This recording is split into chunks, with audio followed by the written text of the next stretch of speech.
কোনো ব্যক্তি আপনার ক্ষতি করার চেষ্টা করছে, আপনাকে হয়রানি করার চেষ্টা করছে, শারীরিক মানসিকভাবে নির্যাতন করার চেষ্টা করছে, আছে এরকম দুষ্ট প্রবৃত্তি মানুষ, এরকম যদি মনে হয় তো আপনি একটি দোয়া সবসময় পড়বেন।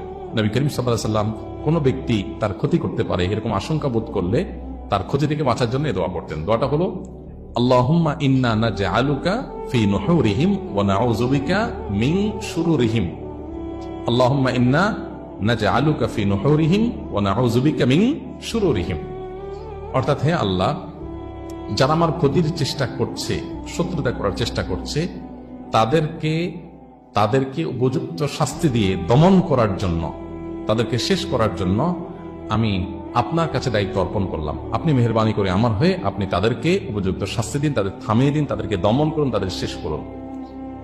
নাউযু বিকা মিন শুরুরিহিম, এবং আল্লাহ তাদের ক্ষয়ক্ষতি থেকে আমি আপনার আশ্রয় চাই, আপনি আমাকে রক্ষা করেন। নবী করিম সাল্লাল্লাহু আলাইহি ওয়াসাল্লামের এই দোয়াটা খুবই অর্থবহ একটা দোয়া। এই জন্য জীবনে কখনো কোনো শত্রু আমাদের নবী সাল্লাল্লাহু আলাইহি ওয়াসাল্লামের কোনো ক্ষতি করতে পারেনি।